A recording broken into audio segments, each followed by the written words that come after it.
Hello guys, welcome back to my YouTube channel. मैं Ajay Prajapati, channel golden young mind. और आज हम पढ़ने वाले हैं केमिस्ट्री क्लास 10th, जिसमें आपने first chapter chemical reaction and equation में थोड़ा सा ही पढ़ा था, physical change and chemical change. आज हम उससे आगे पढ़ेंगे, तो देखते हैं क्या है इसमें। इसमें पढ़ना है, जैसे चैप्टर का नाम है केमिकल रिएक्शन, तो यही पढ़ेंगे आज हम, रासायनिक अभिक्रियाएं।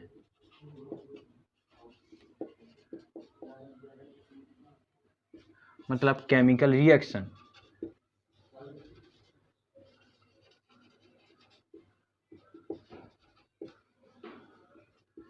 तो केमिकल रिएक्शन में कुछ नहीं है, बहुत ही सिंपल है। इसमें देखो, पहले डेफिनेशन समझेंगे, फिर कुछ एग्जाम्पल लेंगे जिससे आपको पूरा ही क्लियर होने वाला है। तो देखते हैं, सपोज कोई एक सब्सटेंस है, मतलब कोई एक पदार्थ है। इस पदार्थ को आप मान लीजिए पहला वाला, और एक कोई सेकंड पदार्थ है कुछ इस प्रकार का। तो हम जब क्या करेंगे, दो पदार्थों को मिलाएंगे तो क्या होगा, एक नया पदार्थ हमें प्राप्त होने वाला है कुछ इस प्रकार से।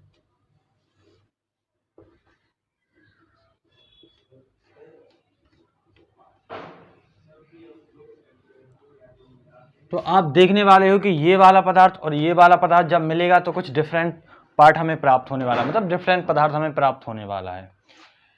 एक इस प्रकार से होता है, एक क्या होता है कि जब दो पदार्थ मिलाएंगे तो एक से अधिक पदार्थ में ये क्या हो जाता है, अपघटित हो जाता है कुछ इस प्रकार से।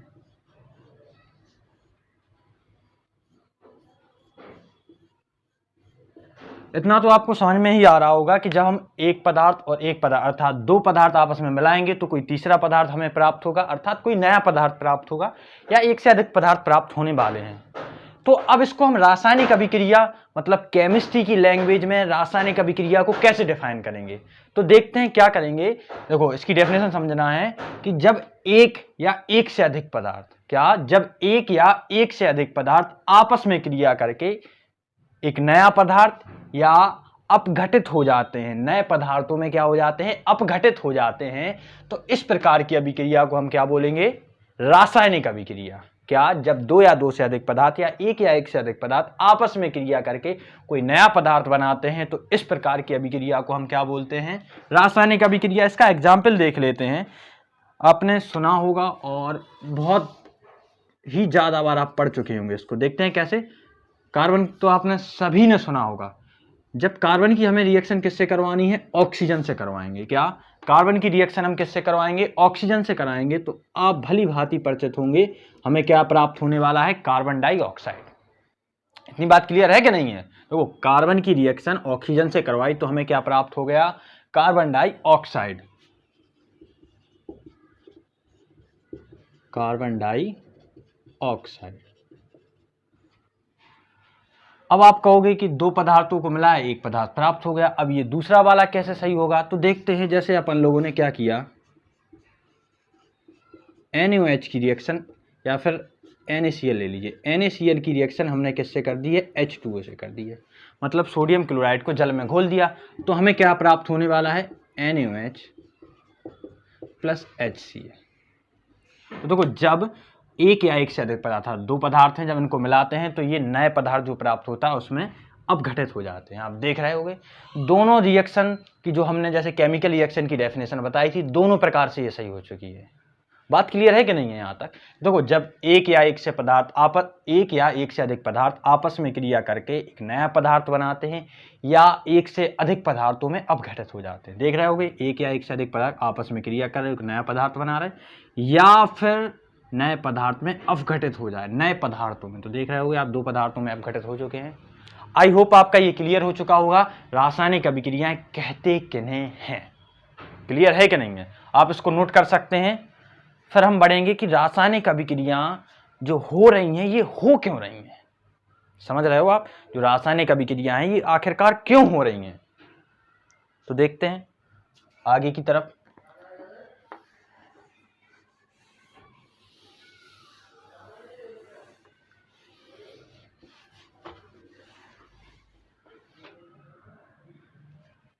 रासायनिक अभिक्रियाएं क्यों होती हैं।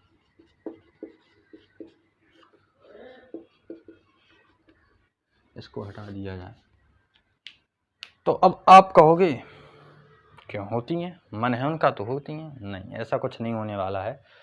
तो अब हम आपसे कुछ सिंपल क्वेश्चंस पूछने वाले हैं। जैसे हम कहें कि आप खाना क्यों खाते हो, कहोगे भूख लगती है इसलिए खाते हैं। मतलब कुछ तो आवश्यकता होगी। देखो जैसे खाना है तो जब हमें भूख लगेगी, अर्थात दैनिक जीवन के जो कार्य हैं उन्हें करने के लिए हमें क्या एनर्जी की आवश्यकता होती है, और वो हमें कहाँ से प्राप्त होते हैं, भोजन से। मतलब आवश्यकता है कहीं ना कहीं हमें, तभी हम खाना खाएं। नहीं तो कौन चाहेगा कि हम खाना, अरे भाई बिना खाने के जीवित रहेंगे तो बिना खाने के भी रह सकते हैं।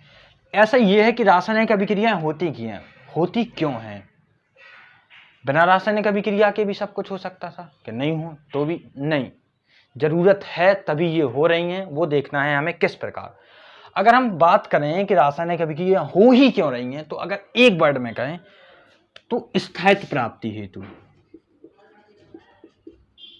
अगर एक वर्ड में मैं बताना चाहूँ, आपको एक्सप्लेन करना चाहूँ, तो बोल सकता हूँ स्थायित्व प्राप्ति, मतलब स्टेबल होने के लिए। क्या ना, ये तो समझ में नहीं आया, तो वही समझाने के लिए क्या थोड़ा एक दो कॉन्सेप्ट पहले जनरल लाइफ के करेंगे, फिर अपने केमिस्ट्री में आएंगे और उससे देखने वाले हैं। तो देखते हैं, देखिए कैसे। सपोज एक आदमी है, उसके पास बहुत अधिक पैसा है। उसके पास कैसा है, बहुत अधिक पैसा है, मतलब बहुत ज़्यादा अमीर आदमी है। और एक आदमी है गरीब, ठीक है। इसके पास क्या है, बहुत कम पैसा है। यहाँ अमीर लिख लीजिए आप। एक अमीर है जिसके पास बहुत अधिक पैसा है, और एक गरीब है जिसके पास क्या है, बहुत कम पैसा है। तो अब हम पूछें कि इन दोनों में से स्टेबल कौन है, तो आप कहोगे गरीब। देखिए अब इनके पास पैसा है तो ये आसानी से कहीं भी आ जा सकते हैं। अगर इन्हें कहीं घूमने का मन किया तो ये लाल किला चले जाएं, ताजमहल घूमने चले जाएं, वाइजैक चले जाएं, अरे जहाँ तमिलनाडु चले जाएं, चेन्नई, जहाँ मन हो इनका। लेकिन अगर गरीब जाने से पहले 100 बार सोचेगा। मतलब जिसके पास अधिक पैसा है वह कम स्टेबल है, और जिसके पास कम पैसा है वो अधिक स्टेबल है। समझ में आ रहा है कि नहीं आ रहा है। यही कॉन्सेप्ट हमें कहाँ पे अप्लाई करना है, रासायनिक अभिक्रियाओं में, कि वे तत्व जो अधिक क्रियाशील होते हैं क्या होते हैं। अब इसको हम हटा सकते हैं, बिल्कुल। क्या कहेंगे कि वे तत्व या वे पदार्थ जो अधिक क्रियाशील होते हैं।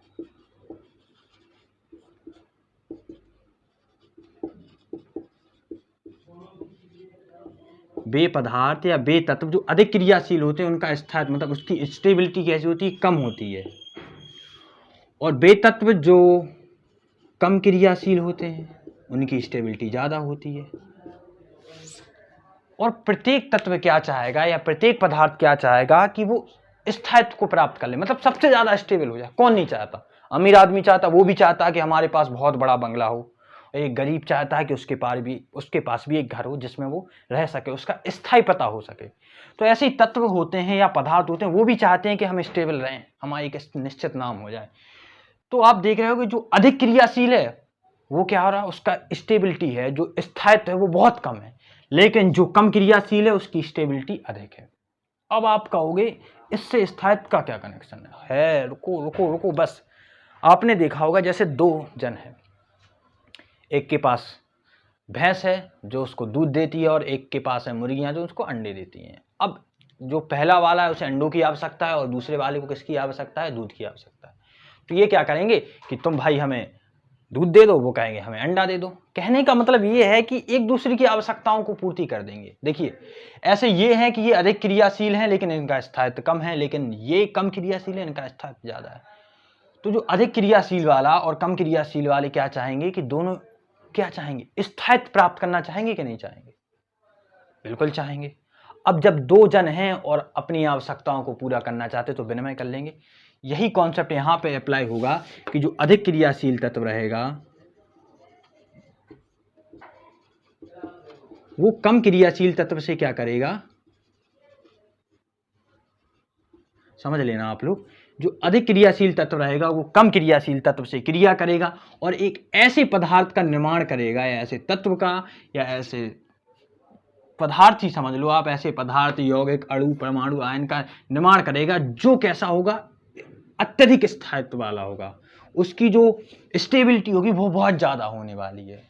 तो आप समझ चुके होंगे कि जो रासायनिक अभिक्रियाएं हैं वो हो क्यों रही हैं, समझ रहे हो। जिनकी ऊर्जा ज़्यादा है, ऐसा भी बोल सकते हैं कि जिनकी ऊर्जा ज़्यादा है तो वो कम स्टेबल होते हैं, जिनकी ऊर्जा कम होती है वो अत्यधिक स्टेबल होते हैं। एग्जाम्पल बहुत सारे, मैं आपको जितना बताऊं उतना ही कम है, लेकिन आप समझ गए होंगे इतने में कि अधिक क्रियाशील तत्व कम क्रियाशील तत्व से अभिक्रिया करता है और एक नए तत्व का निर्माण करता है।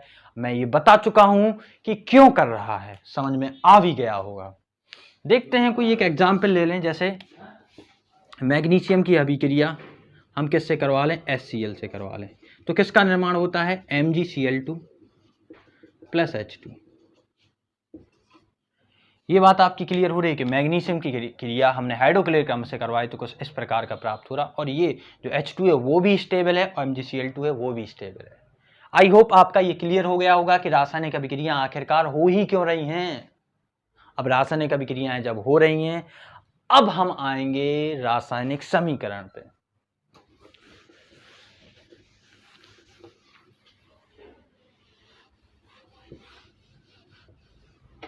ये रासायनिक समीकरण,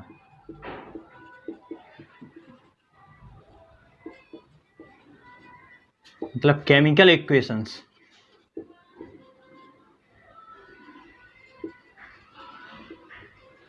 तो केमिकल इक्वेशन समझने से पहले हमें क्या करना है, एक एग्जाम्पल लेंगे, उसके ही माध्यम से पूरा रासायनिक समीकरण अर्थात केमिकल इक्वेशन हम समझने वाले हैं। तो देखते हैं कैसे।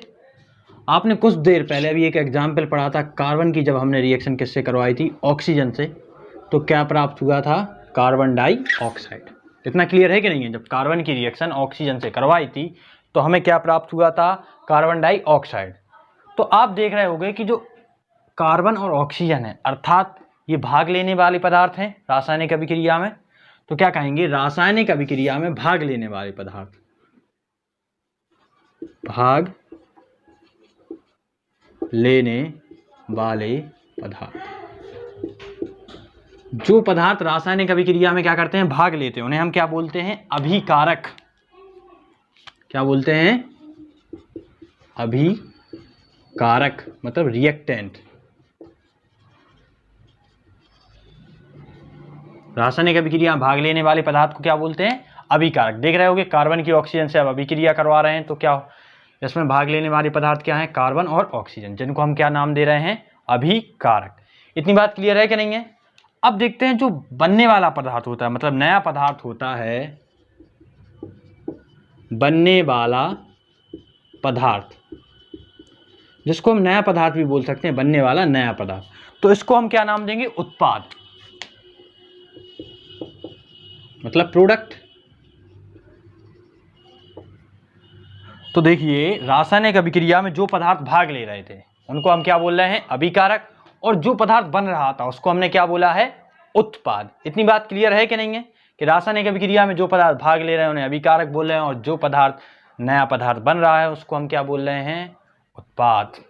तो इतना क्लियर हो गया, बस रासायनिक समीकरण आपका क्लियर है। देखते हैं कैसे। तो बस यही तो इसकी डेफिनेशन है कि रासायनिक अभिक्रिया में भाग लेने वाले पदार्थ अर्थात अभिकारक और बनने वाले पदार्थ उत्पाद को चिन्हों व सूत्रों के माध्यम से, क्या, रासायनिक अभिक्रिया में भाग लेने वाले पदार्थ अभिकारक और बनने वाले पदार्थ उत्पाद को चिन्हों व सूत्रों के माध्यम से लिखना। देखो चिन्हों और सूत्रों के माध्यम से लिख रहे थे तो इनको लिखना ही क्या कहलाता है, रासायनिक समीकरण। चुका होगा कि अभिकारक और उत्पाद को चिन्हों एवं सूत्रों के माध्यम से देखिए हम लिख रहे थे, तो इन्हीं को हम क्या बोल रहे थे, रासायनिक समीकरण। क्लियर है कि नहीं है, बोलिए। अब इसको एक और एग्जाम्पल के थ्रू समझ लेते हैं। आप कहोगे कि एक ही एग्जाम्पल बताया, तो देखते हैं। अगर मैग्नीशियम, तो इनको देखो पहले हिंदी में लिखेंगे, मैग्नीशियम की रिएक्शन हम किससे करवा रहे हैं, हाइड्रोक्लोरिक अम्ल से।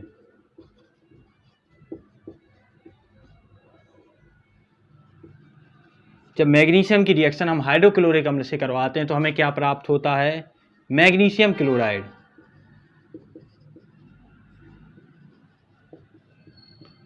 और बनता क्या है, हाइड्रोजन, मतलब हाइड्रोजन गैस बनती है लास्ट में। तो अब इनको देखो चिन्ह और प्रतीक, सॉरी चिन्हों और सूत्र लिखना है। तो मैग्नीशियम का अगर आपको पता हो तो Mg होता है, और अगर हाइड्रोक्लोरिक अम्ल का पता हो तो HCl होता है। जब इन दोनों की रिएक्शन कराएंगे तो हमें क्या प्राप्त होगा, MgCl2 + H2। और आप देख रहे हो कुछ इस प्रकार इसको हम लिख देते हैं। तो देख रहे हैं आप, ये यहाँ पे चिन्ह लग गया, किसका, एरो का साइन लगा है ये, बाकी इनको सूत्रों के माध्यम से। तो रासायनिक अभिक्रिया जो होती है उसको किसको, चिन्हों एवं सूत्रों के माध्यम से प्रदर्शित करना या लिखना ही क्या कहलाता है, रासायनिक समीकरण। आई होप यहाँ तक आपका क्लियर हो चुका होगा। क्लियर है?